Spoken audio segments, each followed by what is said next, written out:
Welcome to season 5 bonus episode. We have Emily Adams here today. She needs no introduction. She's been on the podcast before, but today we're introducing her as a 4/6 manifestor, which I'll let her inform you what all of that means. Welcome, Emily. Thank you. Thank you for having me again. 4/6 manifestor. Let's start with the manifestor part. What that part means is that we initiate a lot. So a lot of times we go first, always take like that first leap of faith. On the flip side, sometimes we're kind of tired of going first, and we may complain about going first, even though that's what we're here to do. Very innovative ideas. My friends always describe me if there's someone that's going to do something crazy or innovative or out of the box, it's definitely going to be Emily. And it tracks as manifestors. We tend to do that, kind of disrupt the system. And sometimes we disrupt things that aren't necessarily ours to disrupt. So we have to have discernment around that. And then from a 4/6 profile line, so with the 4 line, this one I have really leaned in heavily in my business. This has been a game changer for my business. The network, the connecting a lot of people with a lot of things. I always joke and say, if you need a connection, more than likely I've got the connection somewhere within my network. And I also lean heavily into my network to also make connections for me. So the 4 lines definitely, even just in this past, I would say couple months, I've been focusing a little bit more on it and like how to utilize it. And I've seen like speaking events come up for me, being in rooms that I normally would not have any access to, but I utilize the 4 line.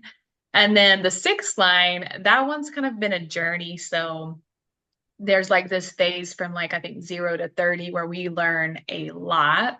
We go through a lot of things. And then the next phase is the integration phase and all the things. And then I guess it's the roof phase, but I'm not sure how I feel about the roof phase because I feel like you can be on integration and also on the roof phase at the same time. So that's kind of the 6 line. Yeah, I love that our attractor line, the unconscious moon, we both share the 31 there, which is leadership. So makes sense that we fell into each other's aura via the network of Facebook or whatever it was that brought us together during the COVID times. And and that also means that you're attracting leaders. So it's nice to see that as you align with your profile. I built a company and sold it before I knew what human design was, and then it made sense. As a 5/1, I sat in a park and for 4 months, and strangers showed up. And then when I opened my doors, I had a full staff of people I met in the park. So if you're listening to this and you're like, because I used to think like, man, the 4 line is so easy to build a business. They just talk to their friends and then their friends build their business for them. Why can't I have that? I have a 4 line SQ. Clearly, I have FOMO. But when I look at the success of the first business, and like it was just hard in COVID to meet strangers in a park because we weren't, no one wanted to be near us. Yeah. Yeah. So it's always interesting with the different profile lines. People will, you say the 4 line's so easy. Then on the flip side, I'm like, sometimes I wish I didn't have a 4 line. So it's interesting how like we're like, I wonder what it'd be like to have this profile line. And then I look at my boys, I have a 6/2 and a 3/5. And each one of them is very different in the way that they learn and the way that they show up in the world. Yeah, your 6/2s in my angle profile. We would get along quite well. We can change the world together, or he would ruin my reputation, according to the book. What I love about the lines, though, that you mentioned, like even if we don't have them in our profile, we have these 26 activations in our planets. And as you start to look there, you can look at wherever you have a 5 line. And I didn't get to put you in my app to see if you even have any 5 lines. You do. It's actually how you relate to people. That's fun for your son. Um, and that, like how you relate to people management. That's why you're in some of the spaces that you're in. The 5th line is always here for management, it's always here for efficiency. It's what you're here to communicate in this lifetime. I also have the 13/5. Mine is just in my core talent, not in my relating sphere. And you're good at accounting. You account for things, which is why people want to hear from you as you communicate. And what I love is that you are communicating this really powerful tool for leaders. I connected with you on LinkedIn through our network. And you're one of the few, I don't openly talk about it. I feel like this, you've manifested me coming out of the closet. I've helped my dad come out of the closet as a gay man. My college roommate helped her come out of the, I didn't really help her, but like I was the first one she told, but I can't come out of the closet myself as a spiritual person because that fifth line of me doesn't want to get burned. I want to look smart. I want to look like I'm an executive coach. Yeah, that no, I mean, I can understand because I feel like LinkedIn has been, it's kind of one of those platforms where we do tend to be a little bit more professional and we tend to, feel like we get judged some, or I know sometimes we get judged or how we may be looked at. But one thing that kind of helped me with that was I'm on Threads and I'm very like unapologetic on Threads. And anyone that I meet off Threads usually tells me like, wow, like you're the same on Zoom than you are on Threads. So I was like, yeah, it's the same everywhere. But showing up on LinkedIn as more the spiritual side and then also embodying, the more corporate side, I always get the remarks of like, well, you kind of play in both worlds. And I'm like, well, yeah, you're allowed to. You're allowed to be like super spiritual, super intuitive, but also very business and look at the data and the facts. Yeah, that's what makes us so powerful with this tool is that we have Yeah. played in both worlds. Yeah. And if people haven't tuned in, they're like, Emily Adams, I missed that episode because probably because it's all the way back in the archives in season two. As soon as you said you were a manifestor, I'm like, that makes sense. Like you manifested your way out of the Amish community. Is that right? That is correct. Yes. And so That you've is played, and correct. then you played in this world, and those are different worlds for people that don't know that. Like that's a different language. It's a different community. And so for you to recognize how to play in so many different worlds, it's part of your journey. I always meet manifestors who, a lot of them have manifested their own parents as through adoption. I don't know if you've come across any manifestors in your work. I've come across a lot of manifestors in my work, and most of them have the one pattern I see a lot is there's usually a theme early on in the childhood where it's not been the easiest childhood. And I'm even in a group of just manifestor women. It's like a witnessing group because manifestors need someone just to witness them. And we don't necessarily want your advice or your input unless we ask, but we just need to witness each other and just to be like, hey, I see you. And then we keep going. So I'm part of that group. It's like a witnessing group, and most of the women in there, it's the same theme of like having like a very interesting or unique um, childhood or the way that they were raised. And then there's also, I've noticed a theme where we tend to attract narcissistic relationships. I've seen that in multiple manifestors. Yeah, it's interesting because when I see male manifestors, they don't have those stories. It's far easier to be an initiator in that world. That makes sense. That makes Yeah, they sense. actually do quite well. And the non-emotional, I think that's the other piece we haven't added for you is you are an emotional manifester. And earlier Yes. in the episode, when you were, you also have the 51 25. And so part of why you're here to shock people. So not all of my manifestors are always manifesting brand new things. You are here to shock people with what that is. But I find emotional manifester is such a different experience as well.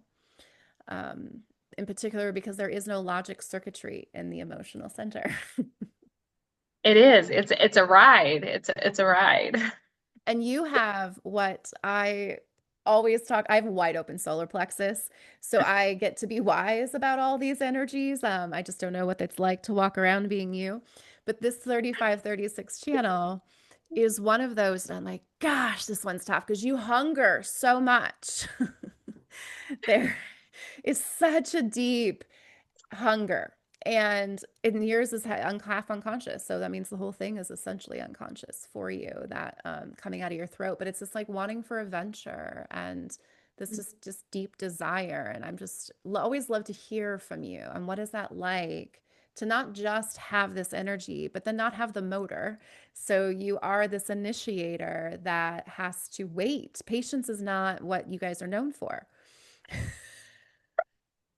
You're Well, very interesting impatient with enough. everyone around you. Yeah, interesting enough. I just had a conversation actually today about patience with my business partner who's a projector. And she's kind of like been such a she's been a very pivotal part of my growth in patience and a lot of different ways. And we were talking about patience, and I would say early on, patience is not my strongest suit. But now I'm starting to understand if I reframe patience in the way of divine timing, and I gotta constantly remind myself, like everything's divine timing, everything like, and I get to surrender into it instead of spiraling into like the chaos because nothing is happening, right? And then the constant drive, that is a very interesting thing to have. A lot of times it feels like no one really gets it. And you're like, but do you understand what I'm trying to build? Like, do you understand like the drive? And I'm thinking about it like 24/7 and then having to unplug because it's not healthy to think about stuff 24/7, right?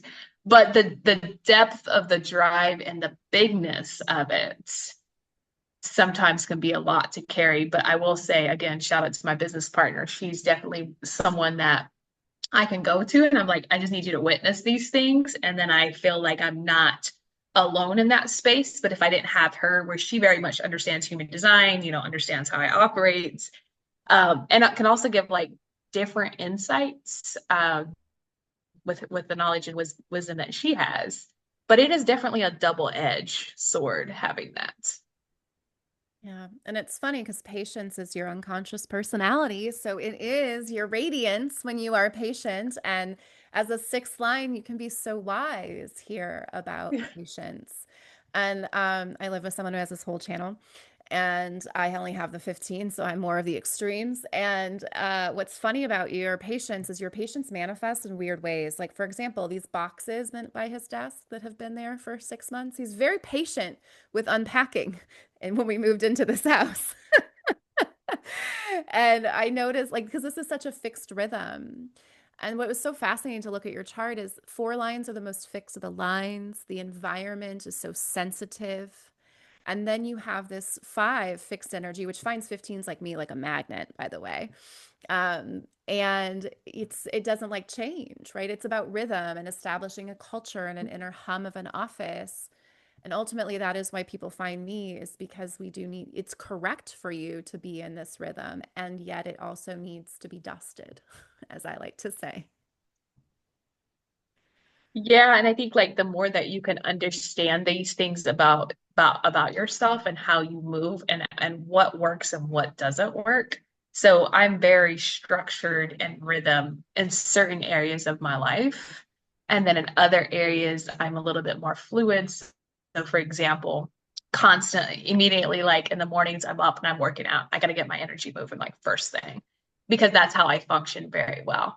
Then my day to day, I will switch up my work location because I need like different environments sometimes, even if it's just like a coffee shop or whatever it is, just to completely get out of my rhythm of what I'm doing.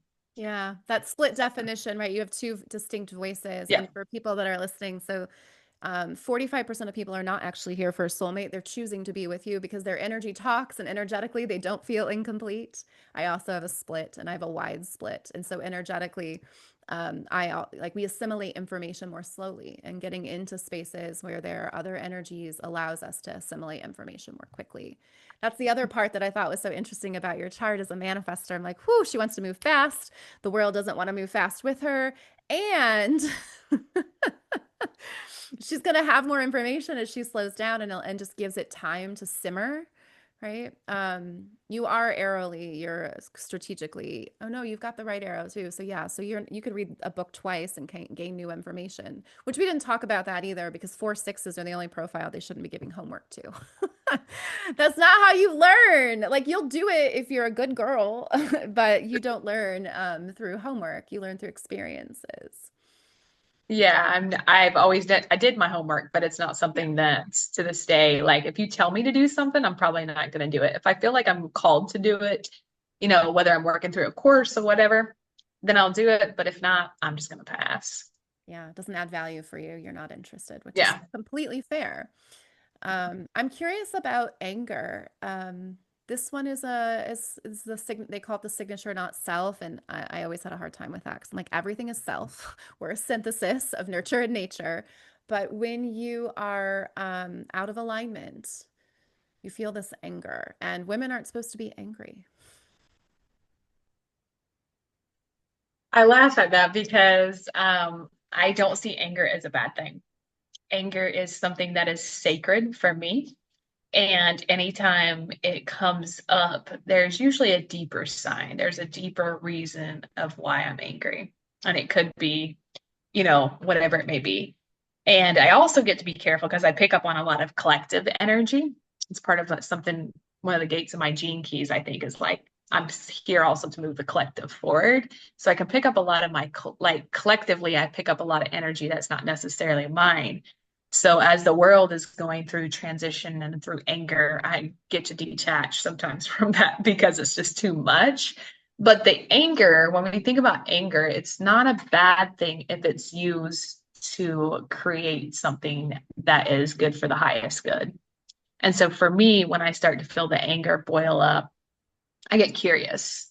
I get really curious on like, what is there? Why am I angry? Why is it? What is triggering inside of me? And then what do I get to shift and change from that place? And so I utilize it and I just see it as a tool to teach me. There are sometimes that the anger is so intense that sometimes it shocks me. And I've got to get it out of my body some way, right? Because I can't just let it sit there and stir. There's no way I'm going to sit here and keep working.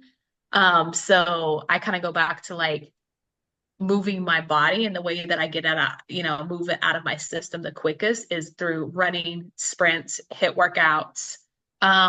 We my son bought this axe to like chop wood in the back of the yard, and like one day I was like, okay, let me just like go out and chop wood. Like physically moving my body would get the anger to come out to where I could sit and kind of reflect and see what the anger was trying to show me. I always encourage manifestors to, when they're feeling angry, is to ask themselves what would bring them peace, because you can manifest your peace so quickly, which is what you just Yeah. described. Yes, you just have to be clear on what that is. Um, other part that I thought was so fascinating about your chart is so the 36, which is that emotional wave that you have, is in your north node and you're a one line. So you're going to be an authority in this space. And the 36 and Gene Keys they call it like being human. And you really are this authority on what it's like to be human. To be human is to have anger. To be human is to play in two worlds. To be human is not just to play in one. I don't know, like corporate, when you're like, people are a little more professional. Like you just meant like people are full of shit. People are playing this game over here, and they've forgotten that they're a soul. Is always what I say. We've lost touch with the plot. Yeah. And I think then on the other side, the spiritual world is very much so tied into, oh, I can't do that because it's not spiritual. And I'm like, who made up those rules? Like, why are we so over identifying with an identity? Yes, you are a spiritual being, but you're also living in a 3D world. And so I don't care if you're in 5D or 9D or whatever D you're in, you still like have life lessons, and you got to learn to live, and you got to do this. And it's interesting, like some of the perceptions that people have, like you can't do XYZ and still be spiritual. And I'm like, that's just a belief. Like you can go ahead, like get rid of that. It's so interesting. Because you just like me, all of your nodes are one lines, and so we've been studying behavior for our entire lives. And so we are experts in human behavior, which is probably why we found the system, because I've used all the other systems. I did just review my Clifton Strengths, and I was like, ooh, yeah, I really kind of like the way it talked about my 6124 head channel, which is ideation and input, like, inventing things. But we are meant to be authorities. And in your space on the unconscious side, you have that 25 in your north node. I don't know if you're over 42 or not, but that's the environment we have No. to. Okay, so this is where you're headed with your north nodes. And and it's in the 25 is that universal love, it's acceptance. And we've got to accept our own resourcefulness, our own inadequacies, our own, like, both sides of the coin is ultimately what acceptance is. Everyone Mhm. wants to be a 90 and not, they haven't accepted that they're here for the human experience. You can go back to 90, but you came here for this 3D experience. You've lost the plot, and there's multiple plots. Yeah, you can't skip it. You can't not function without being in the 3D, unfortunately. That's because that's where you're at. And that's, I think, also part of, for me, because there was a time where I was like, man, this 3D world just sucks. Yep. Like, If you just, haven't been suicidal, have you walked on earth, is what I tell people. And now the therapists freak out. We've got to give you some drugs. I'm like, listen, that's part of the process. that's part of it. And I think that's also like, because I went through one huge spiritual awakening that really rocked my soul. And then after that, I felt like I went through some mini ones, right? And but it's always remembering that the spiritual world is really easy to play into. Like everybody wants to play in like, the different dimensions. But then when you come down to the 3D world, that's kind of like the embodiment of it.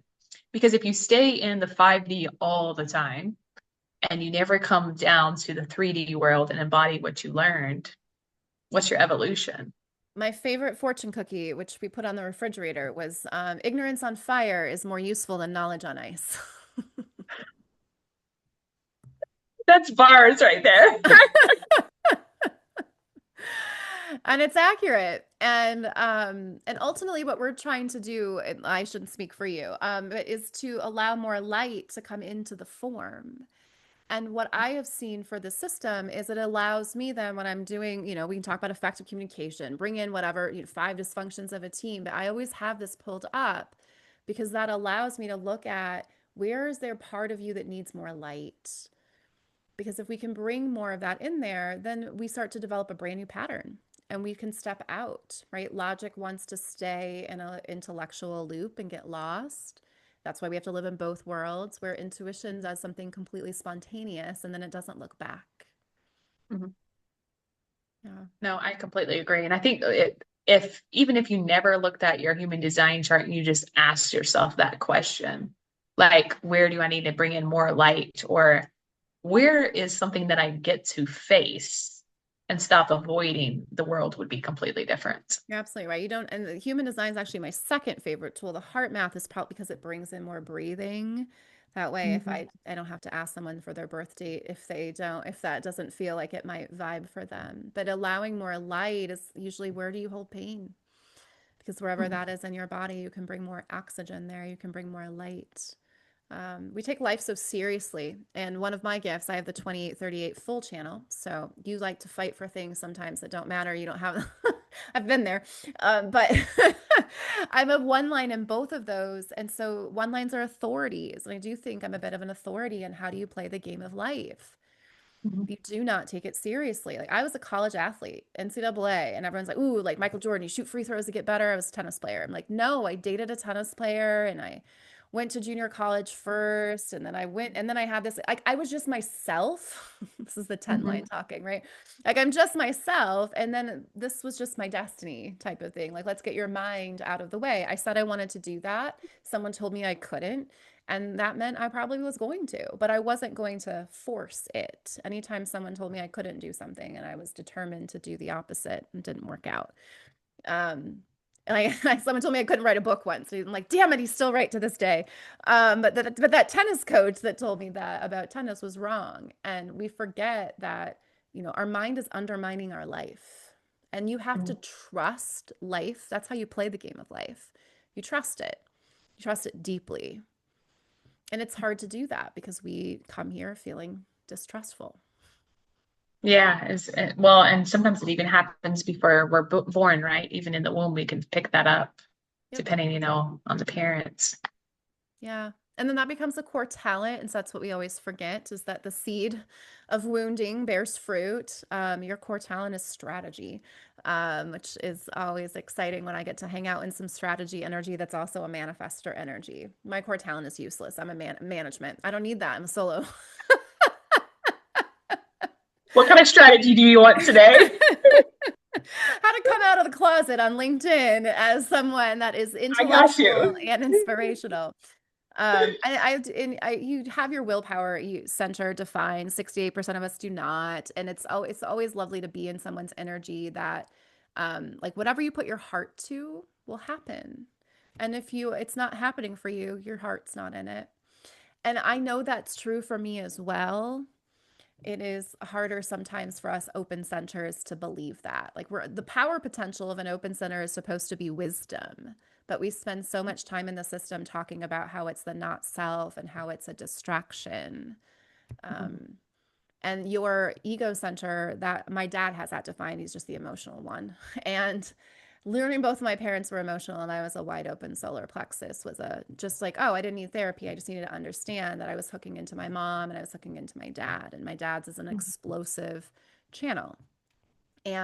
But because of him, I've never tried to prove myself through academics. Like, you give us that permission. That man has read more books and knows more things than someone that went to academia and got their PhD. But he never felt like he had to prove that he was smart, other than when he writes and he really wants you to think he's smart. That's probably why I haven't written that book. I need to decondition there. But I mean, like when you think of how you condition others in this center, we forget that conditioning, we came here for conditioning, right? That's what humans Mhm. came here for. And we get so wrapped up sometimes and no, we have to decondition. Like, no, we have to just like look at our conditioning and decide what do we want to, what is helping us, right? What is the part that does not make us feel inadequate because mom had that energy in the house? Like, you give good energy. And ultimately, you're broadcasting as a manifester, you're giving us access to energy. And I think we lose that plot line sometimes too in human design, where if you focused on just giving us good energy, it's contagious. No, I agree with that. And I also would say that the whole conditioning is sometimes it's just literally just making a choice. Mm-hmm. Like, do I want X or do I want Z? Like which one do we want? And making the choice and rolling with it. Yeah. Why is that so hard for us? That's a great question. It's hard because, well, I think for some people, from what I've seen, it can be hard because they don't always trust themselves to make that choice and they forget that even if the choice isn't right, you just choose again. But then, it's like, well, Mm. what about the judgment? Or, what if it looks like a fail? And I'm like, well, it's not really failure. It's just a lesson, is you're just learning. And so it's like this framing around, I don't trust myself, or if I do it and I fail, I'm like, there's no failure. It's just lessons. And Yeah, then you first choose attempts are again. learning. That's a fail. Fail. Yeah. First attempt, fifth attempt, 50th attempt. You get as many attempts. That's also my favorite part of playing the game of life is everybody acts like you get one attempt. And I understand Yeah. that there's a lot of new souls out there. Not everybody knows that you get more. Or maybe the earth isn't going to make it longer and we only get this is the last ride. I don't know, but everyone takes it so seriously to your point, which is why I haven't come out of the closet on Instagram or on LinkedIn rather. I'll be there when you come out. What's funny is that all the former clients that follow me are like, Katie, we already know that you asked for our birth information. And I am curious, what do you see resistance as you are initiating, this new way of developing leaders? Because this is the future of leadership. We can't replicate. Google told us in the cloud study, oh, we can't replicate high performing teams. But here's a couple common denominators because they tried to take one energy and they're like, we'll just put them over there and it should work. And because we understand how energy works, it doesn't work. How do you bridge that gap for people? So a lot of it is putting it sometimes in languaging that they understand. And I also am the type that I believe I start the conversation, and if it's not in alignment, I'm not going to convince you. But what I've seen with and this, for example, I'm talking on the small business side, and then also talking to we're in talks with some universities. So we're in like University of Florida right now. And there was a doctor that she did a lot of research, like she was very research driven. And one of her things that she said back to me, she's like, I really like what this is, because she never heard of human design at all, ever. She goes, I do such science-based work that I'm curious if I did my human design, like what that would look like. So she went through the process, did her chart, did all the things, and her mind was blown. And she goes, it solidified my point in a way that there can be hard science, but then at the same time, there's still like a spiritual element to it. So from what I'm seeing from the people around me and the clients, the stuff that we're talking, there's a much more openness to having these types of conversations. Now, when they ask, what's human design, I just give them a high level overview. And then I will always give them the example of the first team that we took through the human design process. When we took, our first team through the human design process, the way that team shifted and changed so quick with like two or three little micro movements. And a lot of that was like we looked at all the charts, did, a team report, went to the leadership team and said, these are the adjustments you need to make. And here's how to make those adjustments. Here's how to teach this one, this one, this one, and these. And literally it clicked.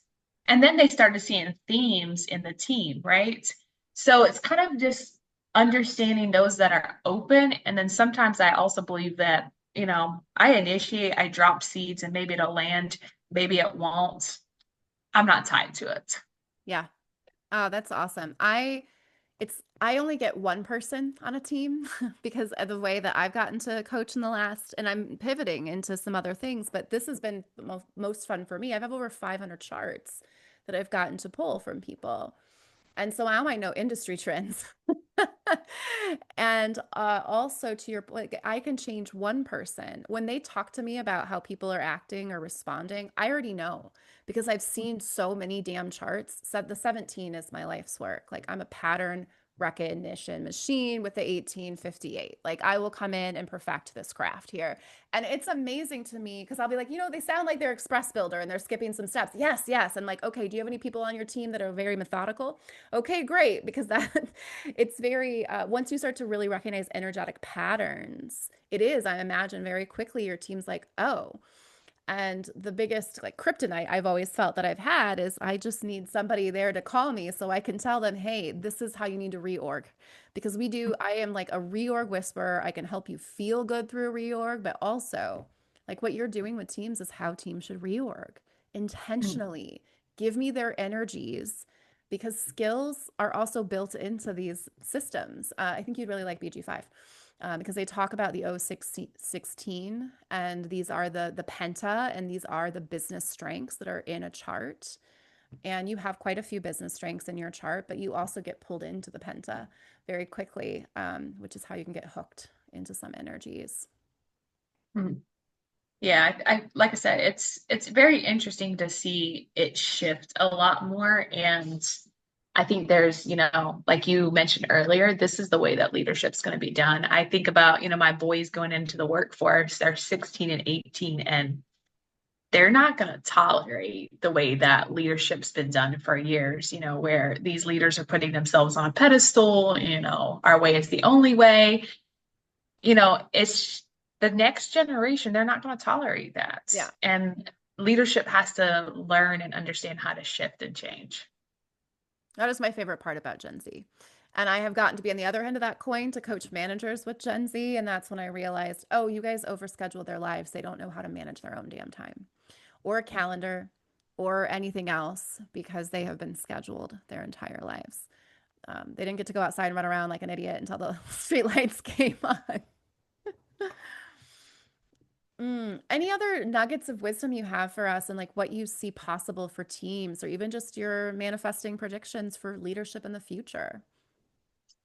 What I see possible for teams is a higher performance with less effort. So you think Uh, about, just, the way that we show up energetically, and you take, a manifesting generator or generator, and you allow them to do things that bring them joy, that the energy that they have is unmatched, unmatched. And I've seen it with clients, and one of the very first things that most of my clients need is look at your calendar and just get rid of a lot of this stuff on your calendar. As soon as you create that white space, and we actually did this with a team where they gave them blocks of no interruptions, no nothing. It was just white space in their calendar and you couldn't schedule anything. And that's a game changer for that team because they were used to these back-to-back meetings and then wondering why they couldn't get their work done. So I think like when we think about teams and the structure and the way that we lead them, it's a completely different mindset shift. You're not going to have meetings to have meetings anymore. It just is not necessary. And even if you don't have a team, like you can also look at your life like, where am I sitting in meetings that are not necessary? And business owners, I see a lot of like, well, I want to have a pre-meeting for this. And I'm like, that can be an email. Like, shoot me an email. So it's just being mindful, and performance ultimately comes back to like our energy, right? So if we have a lot of energy, we're just knocking this stuff out. But if not, we're going to be drained. And I know for me as a manifester, I know when I'm in a sprint, which is when I'm in like my energy where I can go probably 14, 15 hours and not even eat because I'm just in that mode. But then at the same time, I also know when I'm like tapped out, nobody contacts me, like boundaries, like I'll see you when I get back. So it's just having that awareness. I love the higher performance, less effort. Saw that this week. I have a manifestor I hadn't seen in a month when he came back. He's been taking naps and then studying his and like putting this thing together. And the number three person in this Fortune 3 company is now going to ask for a meeting because he delegated, offloaded probably to the builders and the advisors of the world. And it was a huge shift. Um, it just happens so quickly, right? The moment you start doing things you love, there's no more stalling and the energy can flow. There's something else I was going to ask you. I just wanted to highlight that piece for people. Um, it's just fascinating. Oh, I know I was going to ask you. In the manifestor world, I hear a lot of times people talk about you have ADHD. Do you feel like you identify with that? And if yes, tell me a little bit of your tricks I can offer to my manifesting women that also identify with that. I do not identify with that. Okay. And here's why. Do I have the tendencies? Could I be diagnosed? Probably. I mean, do I have the tendencies if I Google it? Yeah, I do have some of those tendencies. But the way that I see ADHD or any kind of like diagnosis or anything, it's like, okay, cool, that's there, but I don't necessarily want to have that identity. And I choose not to have that identity. And the reason why I choose not to is for me, it's like that's just my energy type. So I learn how to work through that and work with that. And so, yeah, I'll be trying to do 50,000 tasks at once. And I realize that is a learned behavior. So for me, it's very much going to sit down, do this task, whether it's I put a timer on my phone, like whatever is going to work in that moment. Sometimes it's music, just locking in with music. But I don't necessarily say that I have that just because if people watch me work, they'd probably say yes. Yeah. I Yeah. always call it you have to know the way your water wants to flow. Mhm. And so if you are like I have had times in my life where I've had the very strong ADHD symptoms and energetically I was being asked to be a manifesting generator even though I'm a generator. And when I look at the time in my life now where I haven't lost keys in forever, like I don't have a lot of these things. And if they are, they're always right before my cycle. And that is just a standard dopamine low, Mhm. estrogen low, right? Is because I am the generator. I show up, I coach my clients, I go to bed. Like I don't have to, now I need to do marketing and now I need to do this thing and now I need to do this thing. I don't see anybody on Monday. So I just do the thing I want to do. Like I just understand how my energy wants to flow. And I actually don't think that corporate, to your point of, higher performance, less effort, is corporate has an energy leaking problem and they're trying to solve it with AI, which is insane. From a energy conservation perspective, like we're wasting so much energy on some of these things. Um, and so it's interesting to hear you talk about the future, just people working less and performing better. Yeah. And even with AI, that's a hot topic right now. And I'm here for AI. I'm here for a We're all lot of here for it. it. I'm here for it. Yeah. But on the flip side, it's not going to be what people thought it was going to be, because it's only as good as what you can program it to be, too. And so it's not necessarily going to take the performance of humans away.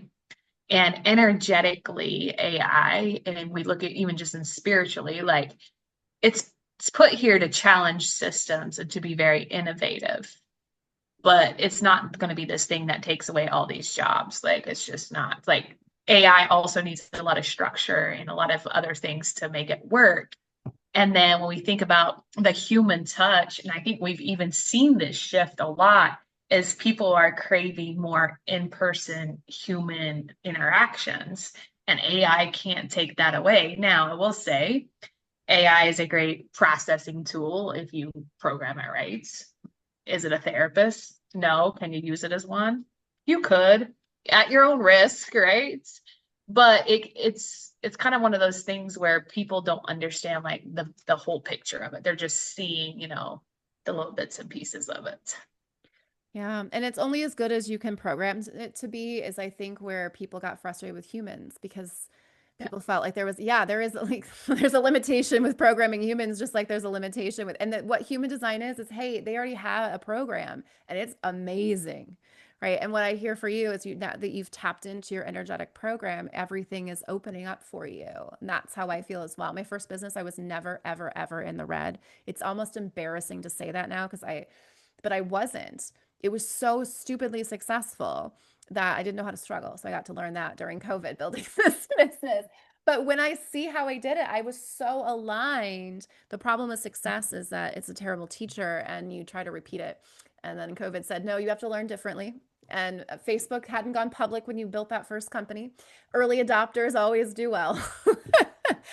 Real quick before you go, tell us a little bit about your early adoption in AI and human design, which is exciting.